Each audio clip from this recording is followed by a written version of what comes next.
Bienvenidos a todos los presentes, en este caso que nos están apreciando a través de las redes sociales de la Universidad San Martín de Porres.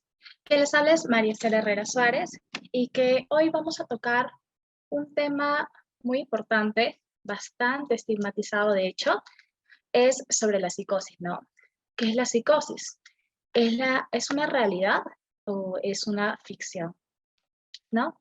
Aquí vamos a empezar con un interrogante que quizás para muchas personas puede ser una ficción, para otras una realidad, ¿no? Y es que a lo largo que he ido adquiriendo conocimientos a través de mi carrera, me he dado cuenta que en realidad es ambas, ¿no? Porque es una realidad para aquellos quienes, en este caso, que nos vamos a orientar lo que es la esquizofrenia, es una realidad, ¿no? Y que es una ficción, pues para las personas que los rodean, que rodean a estos otros individuos que se encuentran sufriendo, padeciendo un trastorno mental esquizofrénico, ¿no? Ahora vamos a dar una mirada más a fondo en lo que es en específico la esquizofrenia, ¿no? Pero, ¿qué es la esquizofrenia? La esquizofrenia es una enfermedad mental o trastorno mental grave, ¿no? Grave, ¿por qué? Porque es crónico y porque es continua, ¿no? Y es así que la esquizofrenia engloba un conjunto de signos y síntomas que van a ser tanto positivos como negativos, ¿no? En cuanto a un poco de la descripción del cuadro, la persona que está padeciendo esquizofrenia va a experimentar en especial síntomas que van a ir desde las alucinaciones auditivas. Y es que va a escuchar voces que le pueden dar órdenes, que los pueden estar agrediendo, ¿no? Verbalmente, que le pueden decir groserías, que pueden darle o decirle darle ideas que normalmente no están sucediendo, pero que la persona está escuchando, ¿no? Y conjunto a esto va a haber un grupo más de características clínicas que van a categorizar o van a formar parte de lo que es la esquizofrenia en sí, ¿no? Ahora, vamos a ver un poquito sobre los síntomas, ¿no? Nosotros hablamos de síntomas positivos y negativos. Cuando nos estamos refiriendo a síntomas positivos, tenemos dentro de este grupo lo que es ideas delirantes, que van a ir por ideas de persecución. Por ejemplo, la persona que está padeciendo este trastorno va a pensar que quizás si se para un patrullero fuera de su casa va a decir, no, han venido por mí, me van a mandar a la cárcel. Y simplemente el patrullero no de repente está vigilando la zona donde vive, ¿no? No tiene nada que ver con lo que en este caso el individuo esté pensando, ¿no? O también en este caso que de repente esté caminando por la calle y vea a dos personas que están conversando. Entonces va a pensar de que probablemente estén tramando algo para acabar con su vida o para ser en contra de la persona con esquizofrenia, ¿no? Otra puede ser de que probablemente esté también caminando por la calle con algún familiar y que de pronto vea que un transeúnte cualquiera lo mire, ¿no? Puede ser una mirada cualquiera como nosotros le damos a cualquier persona que, bueno, vamos caminando y lo miramos por 1 o 2 segundos, ¿no? Como solemos hacerlo. Pero en este caso las ideas delirantes de tipo persecutorias van a hacerle pensar que en realidad está tramando algo en contra de él o que está hablando mal de esta persona, ¿no? También tenemos ideas de referencia. Nos referimos más que todo a enunciados, a portadas que suelen haber de repente en los noticieros matutinos, en las radios, ¿no? Que suelen darse las noticias, en alguna revista, en algún periódico, ¿no? Que nosotros podamos ver y que de hecho eh, la persona va a pensar que son estos mensajes que están dirigidos hacia él. Por ejemplo, si en un noticiero dice incendio forestal en el bosque de que rodea la montaña tal, ¿no? Él va a decir, de repente me están culpando a mí y me están culpando por estos mensajes, ¿no? O por eh, estos hechos, este incendio. O también puede pensar de que le está tratando de decir algo. No puede ver también de que quizás está viendo algún discurso por la televisión o está leyendo algún discurso, alguna entrevista y tiene la idea errónea de que esta persona entrevistada se le está dirigiendo a él el mensaje, ¿no? Que de repente si ve a una actriz que está hablando sobre un discurso en específico, entonces él o ella puede pensar de que la actriz o el actor se le está declarando, no le está declarando su amor o algo así, ¿no? Parecido. Entonces, a estos son los que toman de referencia, ¿no? Y también tenemos las ideas delirantes de tipo de inserción de pensamientos. Nosotros hablamos de inserción de pensamientos cuando ellos tienen estas ideas de que alguien les está leyendo la mente. Por ejemplo, ¿no? Un paciente viene y puede decir, yo tengo a mi hermano que tiene su habitación al lado del mío y yo sé que lee mis pensamientos o las escucha. ¿Cómo? Tiene una radio en su cuarto y que puede escucharla cuando se pone los audífonos, a través de esa radio puede escuchar mis pensamientos. O que de repente esté conversando con una persona y yo sé que esta persona, el hecho de que me mire, ya está leyendo o escuchando lo que yo estoy pensando, ¿no? O que probablemente puede decir de que alguien le está mandando señales como que tiene que ser una cosa, tiene que ser otra. Puede incluso cruzar hasta que puede darle órdenes, estas voces que puede estar escuchando, en que acabe con su vida o incluso agreda a otras personas, ¿no? Esto va a atentar con la integridad física, tanto personal también como de las personas que puedan estarlo rodeando. Dentro de este grupo también de síntomas positivos tenemos lo que son alucinaciones. Estos van a ser tanto olfativas, gustativas, táctiles, visuales y auditivas. Las alucinaciones olfativas son olores insólitos que normalmente las demás personas no van a sentir. Por ejemplo, está la persona en su casa o en una casa de otra que haya ido a visitar probablemente y dice, huele incienso. Y la persona ni siquiera usa incienso. Va a decir, pero incienso, pero ni siquiera uso. No, es que huele incienso, incienso de vainilla, incienso de canela, lo huele muy fuerte, hace sentido, le va a decir, ¿no? Estos son una de las características que pueden manifestarse dentro de estas alucinaciones de tipo olfativas. Luego tenemos en táctiles, ¿no? Por ejemplo, puede estar conversando con la persona y de pronto se ría. Dice, es que me está haciendo cosquillas, siento que me están haciendo cosquillas. Y el otro individuo de repente que esté con él o con ella va a decir, pero ¿cosquilla de dónde? No hay nadie, va a decir, ¿no? O también puede sentir que le están soplando o que le están sobando, que le están incluso hincando, golpeando, ¿no? Y puede actuar como tal. En alucinaciones gustativas, va a sentir en este caso, por ejemplo, ¿no? El paciente va a venir y va a decir, yo siento que mi esposa me está envenenando. Yo siento, ¿por qué? Porque estoy comiendo y se siente clarito el sabor al veneno. Y uno le pregunta, ¿no? ¿Cómo es el sabor a veneno? ¿No?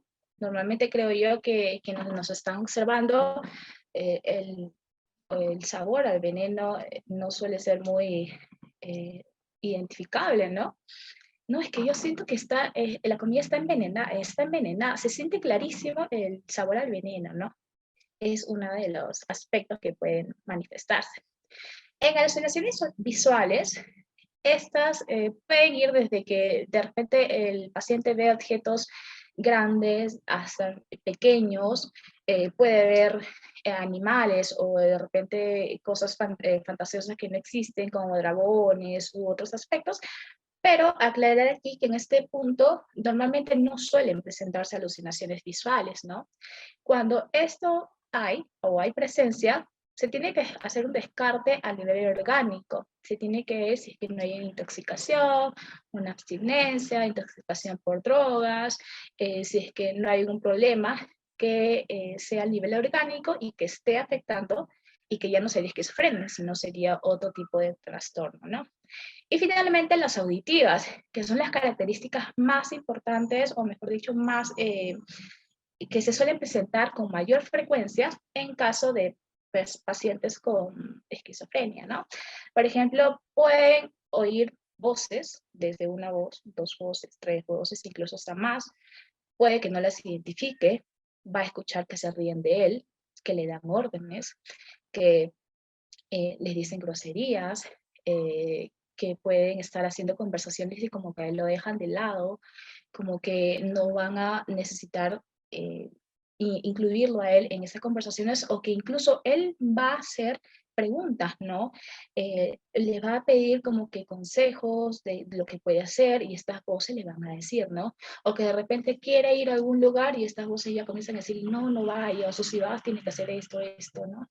Estos, lo que hoy lleva a aparecer de manera repentina, de repente durante el día está tranquilo y de pronto oye las risas, ¿no? O de pronto oye que le están llamando, ¿no? O de pronto le dicen, no, no vayas ahí, no, no hagas esto, tú no puedes hacer esto, no, no eres capaz de hacerlo, y tantas cosas más que suelen escuchar las personas con este trastorno, ¿no?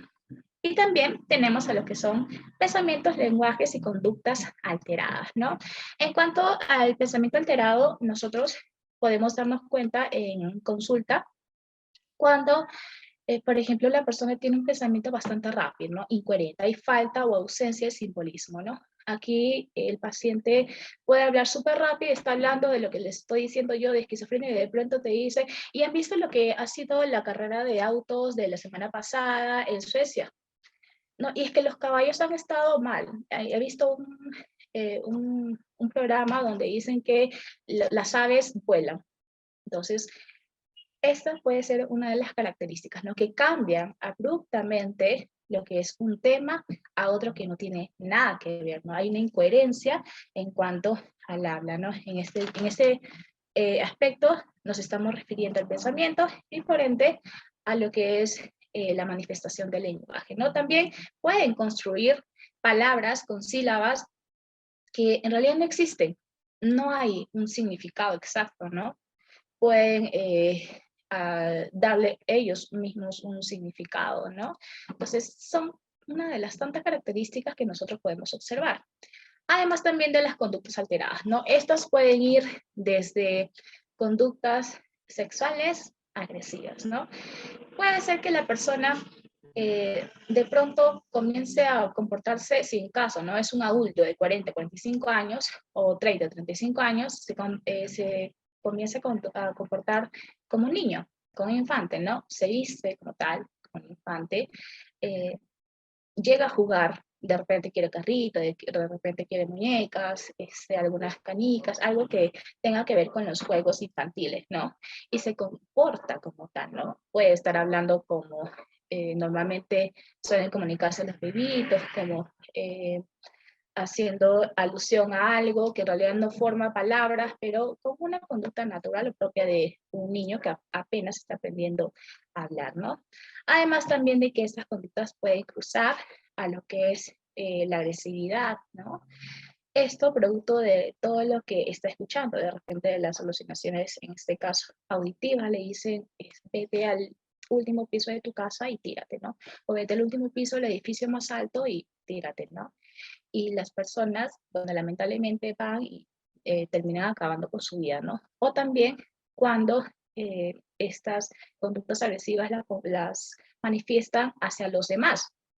Puede que digan, atácalo con el palo que está afuera. Y busca un palo y ataca a la persona que esté pasando, de repente a su propio familiar, ¿no? Entonces, no es que ellos hayan querido hacerlo de todas maneras, sino de una manera consciente, mejor dicho, sino es que son manipulados por estas voces que ellos están escuchando. Y nos vamos de pronto a los síntomas negativos.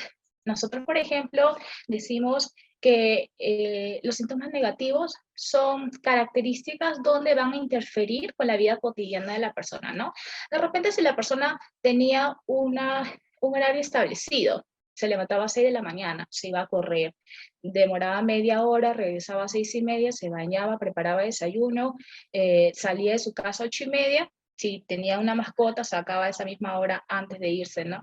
Y cuando corría la mascota, a las 8:30 se iba al trabajo, llegaba a las 9, hasta la 1 de la tarde, que tenía que almorzar, 3, 4 de la tarde o 5, que es su horario de jornada laboral, normalmente depende.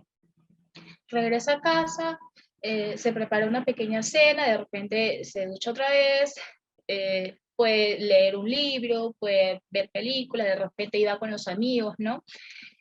Y que no es que suceda abruptamente, pero va a ser gradualmente. De repente ya no se va a levantar a las 6, de repente ya se va a levantar a las 9, ya va a dejar de ir poco a poco al trabajo, ya no va a cuidar su aspecto personal, ya no va a salir o probablemente salga no a las 6 de la mañana a correr, pero sí a las 4 de la madrugada a deambular en pijama, probablemente o no duerma, quizás no esté ahí en la ventana mirando, que esté afectando el estilo de vida que ya estaba preestablecido en la persona, ¿no?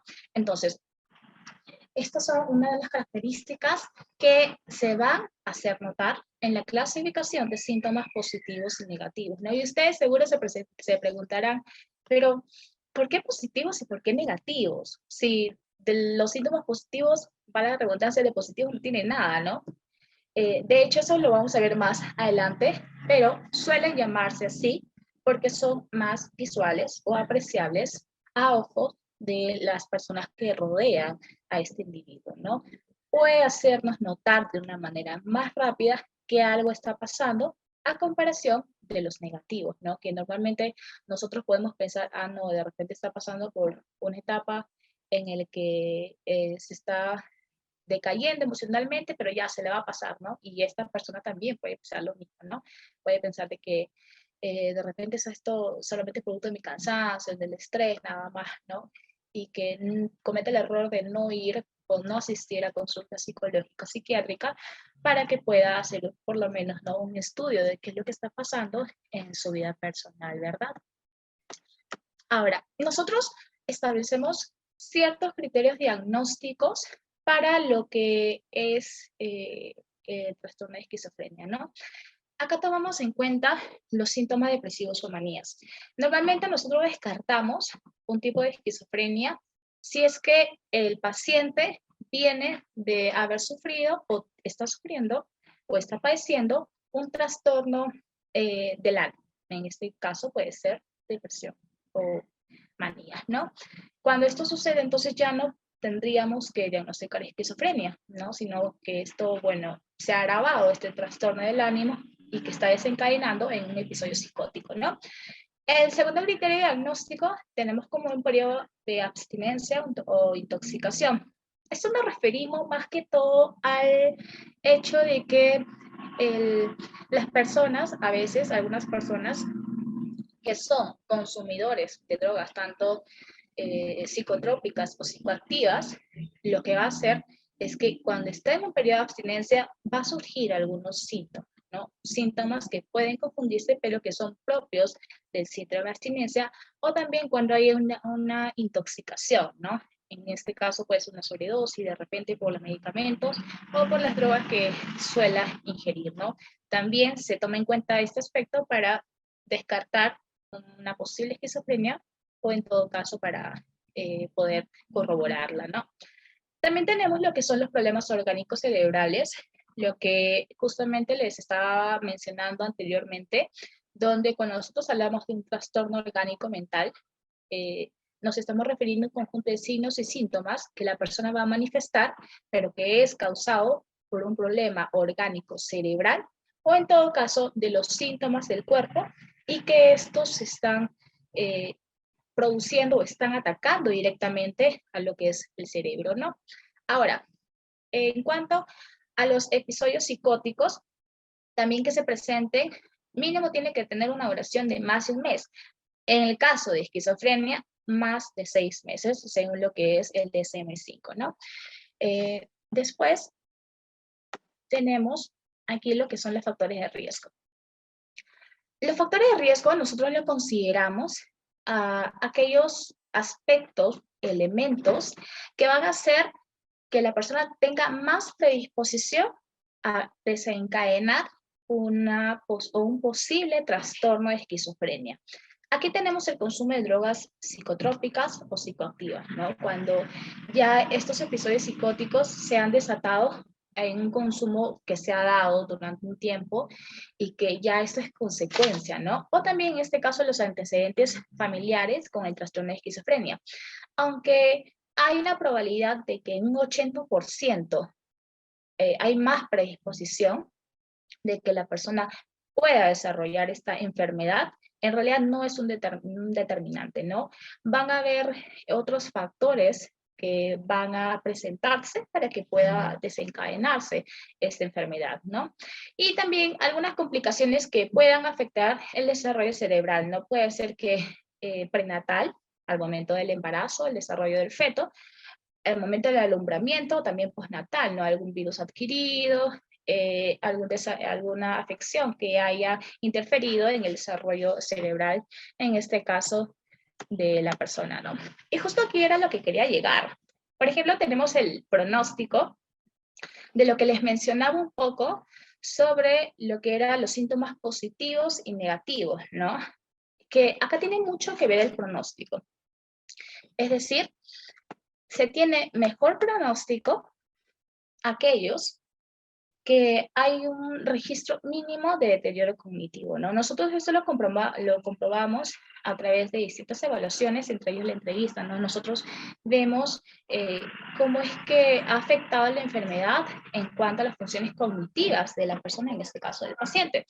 El inicio de la enfermedad también tiene que ver mucho. Tiene mejor pronóstico aquellos que han iniciado la enfermedad de una manera tardía. Por ejemplo, puede ser si la enfermedad de la esquizofrenia suele empezar de los 16 hasta los 25 años. Luego de los 25 a los 35, un grupo más reducido. De los 35 hasta los 40, 45, pequeñísimo grupo. Cuanto más tarde se desarrolle, se desencadene, va a haber un mejor pronóstico. Luego está la premorbilidad de la funcionalidad, si es que fue buena antes de la manifestación del trastorno, ¿no? En ese aspecto tiene que ver mucho con los síntomas negativos, que sean pocos, ¿no? En este caso, que no haya afectado las funciones cognitivas, las funciones que normalmente desempeñaba la persona, ¿no? Esto se tiene que evaluar con, de repente, los antecedentes, la información que nosotros vamos a ir reuniendo poco a poco para que nos den un diagnóstico exacto y también para ver el curso, ¿no?, de la enfermedad. Y también, bueno, como les decía, los síntomas negativos. En realidad, ¿qué pasa? Que cuando sucede esto de que no nos damos cuenta, en este caso, personas que rodeamos a individuos que tienen probablemente este trastorno, y estos individuos que estén padeciendo quizás, ¿no? No se dan cuenta, entonces, ¿qué pasa? Se va grabando. Va a ver el episodio, de repente va a escuchar voces y no le toma importancia porque va a ser una o dos veces, ¿no? Y se va a ir grabando. Va a volver a hacer sus cosas, pero después ya no, ¿verdad? Entonces va a ser como que un intercalamiento y poco a poco hasta que ya simplemente ya no quiere hacer nada, ¿no? Cuando ya llegue a este punto, ya normalmente el pronóstico no es el más favorable, ¿no? Y sobre todo cuando hay antecedentes familiares, justo lo que les decía en la anterior diapo, ¿no? De que aunque hay un 80% de probabilidad o de determinante genético, va a haber también algunos factores que también van a intervenir en cuanto al desencadenamiento, ¿no? Los aspectos relacionados a un mal pronóstico. Acá tiene que haber una predominancia en lo que son síntomas negativos, ¿no? De que esto va a agravar la enfermedad y que, bueno, no va a dar un buen pronóstico. La precedencia también del trastorno esquizofrénico en algún familiar, a diferencia de que probablemente la persona haya tenido algún familiar con algún trastorno del ánimo, algún trastorno mental de otra categoría, y que tiene poca probabilidad, pero igual la tiene. Pero a diferencia de aquellos que han tenido familiares con esquizofrenia, que sí tiene más carga genética, ¿no? El inicio también de la edad de la enfermedad en edad precoz. Cuando se da la enfermedad en una edad muy precoz, en este caso en niños y adolescentes, porque sí, suele suceder en niños y en adolescentes, es un poco más difícil. ¿Por qué? Porque va a afectar el desarrollo cognitivo del niño, ¿no? La funcionalidad también antes del trastorno fue mala. Si antes, en el anterior, fue un buen pronóstico que la funcionalidad haya sido buena como precedente del trastorno, aquí va a ser todo lo contrario, ¿no? La duración también larga de psicosis sin tratar. De repente el paciente ha estado 2, 3 meses, 6 meses, 7 meses y no se ha tratado. Dice, ¿no? Y nosotros nos preguntamos, ¿pero por qué se ha dejado que los familiares tengan eh, esta dejadez, ¿no? Como coloquialmente lo llamamos, ¿no? O que en este caso la persona, ¿no? Aquí tiene que ver mucho la estigmatización de la enfermedad y que esto obviamente va a sumar a un mal pronóstico del trastorno, ¿no? Además también del abuso de drogas, que va a provocar que en este caso el internamiento va a ser constante. ¿Y qué va a suceder? Que se suspenda, ¿no? Se suspende la medicación que normalmente se estaba tomando, en este caso la persona, ¿no? De repente ya ha sido diagnosticado con psicosis, perdón, con esquizofrenia y haya tenido problemas con las drogas. Entonces, ¿qué sucede? Que va a internamiento y se le suspenda, ¿no? La medicación. En este caso sí va a ser también, va a afectar de manera negativa a lo que es el curso de la enfermedad, ¿no? Además también del apoyo del hogar, el apoyo social, que sin esto, obviamente, no hay un soporte, y si no hay un soporte, entonces va a haber un mal pronóstico en cuanto a la enfermedad. Aquí vamos a hablar un poquito sobre la esquizofrenia en la infancia y la adolescencia, ¿no? Aquí a quien vemos en este lado es una niña de nombre January, que ella actualmente hasta ahora representa uno de los casos más severos de esquizofrenia en infantes. Ella, según sus padres, ¿no? En este caso la mamá lo que comentaba era que decía que cuando ella tenía 7 días de nacida, solamente dormía máximo 20 minutos en intervalos durante el día, que sumaba durante el día 3 horas. Cuando nosotros sabemos que un niño recién nacido suele dormir más de 20 horas al día, ¿no? Solamente se levanta por lo que tiene que alimentarse, ¿no? Pero ella era todo lo contrario. A los 3 meses de edad ya fijaba la vista.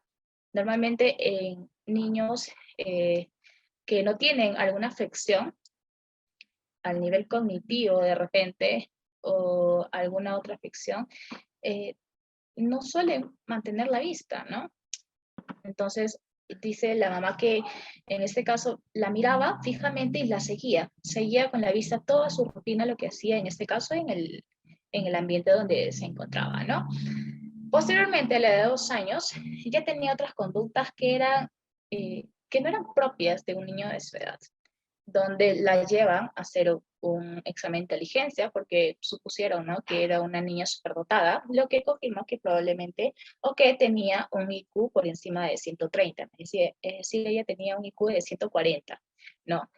Luego, a la edad ya de 3, 4 años, ya tenía estos síntomas eh, que normalmente que suelen darse en pacientes esquizofrénicos y que se los he mencionado en las anteriores diapos, ¿no? Escuchaba voces, pero en el caso de los niños, en el caso de Jane, era que ella tenía un amiguito, ¿no? Un amiguito que le decía qué hacer, le decía cómo actuar, dónde hablar, ¿no? A veces no quería hablar con nadie, a veces se hablaba, a veces tenía comportamientos o conductas repentinas, agresivas, ¿no? Entonces, esto tenía muchísimo que ver con lo que eran los síntomas que se estaban desencadenando, que se estaban mostrando, ¿no? Ya cuando nace su hermanito menor, ella decía que su amigo imaginario le pedía que le haga daño a su hermanito, ¿no? Hay incluso algunos testimonios de la mamá o de los padres donde ella les pedía ayuda que por favor la sacaran, ¿no? De este mundo, ¿no? De lo que para ella era una realidad y que, bueno, los papás en este caso no escuchaban nada más, solamente veían lo que era la conducta de ella, ¿no? Eh, Ahora, en cuanto a los niños y niñas que la padecen, va a afectar que el proceso cognitivo, las alteraciones a nivel conductual y emocional pueden ser agresivas, pueden ser cíclicas, pueden variar de un momento que esté tranquilo y de algún momento u otro que esté gritando, pateando, ¿no? Entonces, todo esto es lo que va a englobar lo que es el trastorno de esquizofrenia en niños, ¿no? Y el daño que se va a ocasionar puede ser más nocivo si en caso del trastorno se manifiesta en un pleno desarrollo cerebral, ¿no? Lo que esto va a sumar a un mal pronóstico. Los síntomas que nosotros podemos notar es que justo lo que le comentaba de Jane, ¿no? La conducta del lenguaje puede ser inaudito. Ella como que mencionaba a sus amiguitos, pero también tenía una extraña relación que establecía entre los números naturales en este caso, y las estaciones del año, ¿no? Había un lenguaje incoherente también que, a pesar que tenía 7 años y que normalmente un niño de esa edad ya establece, ¿no? Puede establecer conversaciones siguiendo las teorías de Jean Piaget. En ella no, ¿verdad? Ella cambiaba abruptamente de un tema a otro, hablaba y como que no se le entendía muy bien las palabras que ella podía articular, ¿no? La manifestación también va a ser en este caso de delirios, es decir, va a tener ideas delirantes de que no quiero ir al colegio porque yo sé que esos dos niños de allá están tramando algo para hacerme algo malo, ¿no? Cuando no, en realidad, para empezar, pues los niños son, de repente, no hay, o hay que hacer un descarte de bullying y que, bueno, se ha hecho el seguimiento y no hay nada, ¿no? O también puede decir, no quiero salir porque yo sé que la vecina del frente me está mirando mal y puede hacerme algo, me puede raptar, ¿no? O me puede secuestrar y puede hacerme algo. Entonces, son ideas delirantes que suelen presentarse, ¿no? Los cambios de humor son cíclicos, puede experimentar temor o ansiedad excesiva, ¿no? Puedes tener mucho miedo, puede llorar, puede gritar, producto del temor que esté experimentando, en este caso también manifestando síntomas ansiosos, ¿no? No va a diferenciar ellos de la realidad, de la fantasía. Para ellos es mucho más difícil. Es decir, si a un adulto ya de por sí es difícil diferenciar lo que es la fantasía de lo real, imagínense los niños, ¿no? Es mucho más complicado para ellos, ¿no? Además también que va a presentar dificultades en las relaciones interpersonales, por la misma timidez probablemente se va a retraer, por los mismos síntomas, en este caso alucinaciones auditivas que puede estar escuchando, va a querer alejarse o también aleje a los demás niños, ¿no? Esa evidencia de retraimiento, al vivir en una realidad también percibida solo por ellos, porque piensan que en este caso es el niño o la niña y las voces que escucha, ¿no? Y también lo que va a provocar es que el aislamiento sea inevitable, ¿no? Ahora, además también se van a dar hábitos alimenticios raros. De repente puede ser algunas combinaciones extrañas de que al niño le guste y que puede ser, le puede afectar a su salud, ¿no? Probablemente pueda agarrar pegamento y puede echarle como tipo mayonesa en la papa y se lo pueda comer. Entonces, van a haber conductas extrañas al nivel alimenticio que puede afectar su salud. Va a evidenciar también retrasos en el desarrollo a diferencia o a comparación de sus pares, ¿no? De repente va a haber un retraimiento o un retraso en el aspecto de cognitivo, no va a aprender de la misma manera, ¿no? Va a haber otros aspectos que van a interferir. No va a mostrar empatía, es decir, va a ser carente de esta habilidad, ¿no? Va a ver que de repente hay un perrito que está ahí en medio o a un costado de la calle que está malherido, se va a pasar de frente, va a mirar y se va a pasar de frente, ¿no? O que también se va a manifestar síntomas como se manifiestan en los adultos, ¿no? Por ejemplo, cuando uno dice, ¿qué es lo que pasó ayer a un adulto, ¿no? Le pregunta a un adulto con esquizofrenia. Y puede haber la habilidad emocional, puede haber un aplanamiento de emociones en cuanto al nivel gestual. Es decir, va a decir, sí, ayer murió mi mamá, murió atropellada en la parte de afuera de la casa, cruzó y bueno, murió, ¿no? Y te lo va a decir así. Los niños va a ser parecido, ¿no? Va a decir, tu compañerito ha fallecido, te va a decir, ¿no? Sí, ha fallecido, creo que se cayó del tercer piso de su casa y falleció y va a seguir jugando, ¿no? Va a estar jugando con las manos, de repente va a jugar con el papel o con el lápiz que le hayan dado. Así ha fallecido, va a decir. Entonces hay una carencia de empatía aquí, ¿no? La agitación también. Va a haber mucha agitación en cuanto al nivel fisiológico, va a ser violento, va a ser agresivo en sus comportamientos, ¿no? Y los docentes que van a hacer, van a comunicar también, ¿no? Estas señales es que los docentes dicen, señor, señora, tiene que evaluar al niño, ¿no? Hay conductas que no son propias de su edad, ¿no? Creo que es bueno que los lleven a un psicólogo, un psiquiatra, para que evalúe qué está pasando, ¿no? no es normal lo que ellos están presentando, ¿no? Entonces, juntando todas estas señales, es que nosotros ya tenemos que decir o responder a nuestra incógnita, o plantearnos nuestra incógnita de que algo está pasando, ¿no? Ahora vamos a entrar un poquito a la intervención. Nosotros decimos, en cuanto a la intervención, estamos tomando en cuenta en este aspecto lo que es de la Organización Panamericana de la Salud, que ellos han creado un programa hace algunos años, hace aproximadamente 3, 4 años, donde este programa es para tratar trastornos mentales y que dentro se encuentra la esquizofrenia, ¿no? Lo que son trastornos psicóticos.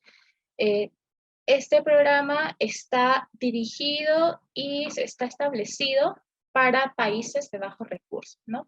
Para que más que todo puedan tratarse de una manera más accesible. Además también de considerar el tratamiento que es sugerido por la APA o por la Asociación Americana de Psicología, ¿no? Aquí tenemos nosotros al nivel psicoterapéutico, que es la técnica cognitiva conductual o la terapia cognitiva conductual, que es recomendada, como ya lo mencioné, por la APA, que lo conocemos en sus siglas como la TCC, ¿no? Aquí lo que hacemos uso es de en el nivel neuropsicológico para hacer la evaluación.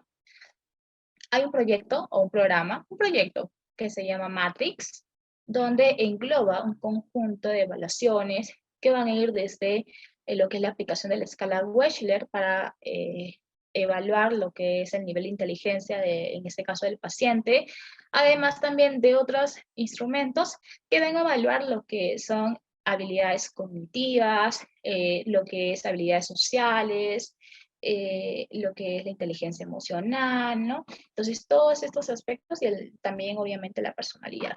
Esto es lo que nos va a dar un diagnóstico, sumado también a algunos exámenes, ¿no?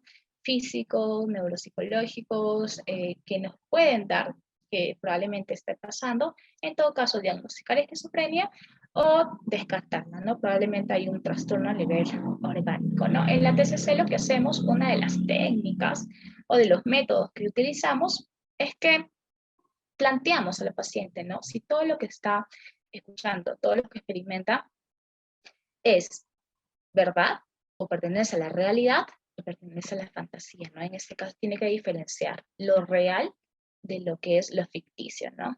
Por ahí podemos ir comenzando, aparte también de que ponerles situaciones alternativas para que ellos puedan evaluarlo y también puedan irse creando, ¿no? Soluciones u opciones que puedan ir tomando ante cada circunstancia que pueden ir desencadenándose, ¿no? El tratamiento psicofarmacológico que suele darse son medicamentos neurolépticos y antipsicóticos que lo que van a hacer y su función es reducir o en todo caso corregir el desbalance de neurotransmisores que se está produciendo en cuanto a la manifestación de esta enfermedad, ¿no? Tenemos por aquí lo que son los medicamentos de primera generación, que es la haloperidol o el haloperidol, la clorpromacina o tiaridacina, tioridacina, ¿no?